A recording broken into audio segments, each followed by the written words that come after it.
Быйыл кышкы каникул вакытында балаларның ут белән шаяруы нәтиҗәсендә 2 янгын чыгу очрагы теркәлгән.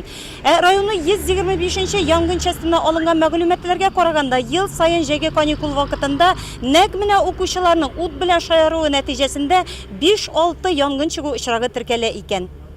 Быйыл әлегә мондый хәлләр килеп чыкканы юкты. Янгын күзәтчелек бүлеге баш инспекторы Әлмәрис Талипов. Укучылар белән очрашып, аңлату эшләрен үз иченә алган әңгәмәләр янгын частында еш уздырыла.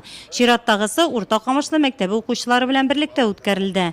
35 бала тында алмыйча янгын күзәтчелек бүлеге баш инспекторының янгын сүндерүчеләр хезмәте турында мәгълүматын тыңлады.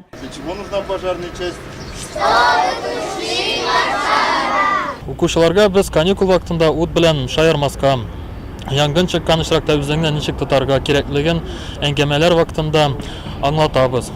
Бүгенге очрашуыбызның максаты да шул иде. Шулай ук без балаларны үзебезнең янгын частының эшчәнлеге белән дә таныштырдык. Янгын була калса, кәрәсле телефоннан ничек номер җыярга, диспетчерга ничек дөрес итеп җавап бирергә. Янгын частының диспетчерлык бүлегендә балалар шул хакта тирәнтен белде. Янгын частына шаярып шалтыратулар зур күләмле административ штрафлар белән билгеләнә. Билгеле инде аны түләү әтияни җаваплылыгында. В урочное и внеурочное время мы часто проводим мероприятия, которые Мәктәптә дәресләр вакытында, шулай ук класстан тыш сәгатьләрдә без укучыларга янгын куркынычсызлыгы буенча әңгәмәләр, инструктажлар үткәрәбез, төрле рәсем бәйгеләренә катнашабыз. Очень много бесед проводим. Николай Захаров өчен янгын сүндерү буенча алган дәресләр онытылмаслык булып хәтердә калачак. Янгын сүндерү хезмәткәрләренең киемен кигәч, ул үзен чын янгын сүндерүче кебек тойды. 4 килограмм авырлыктагы махсус кием янгын сүндерүчеләргә бернинди кыенлык тудырмаса да, башкалар өчен бик авыр. Она тяжелая.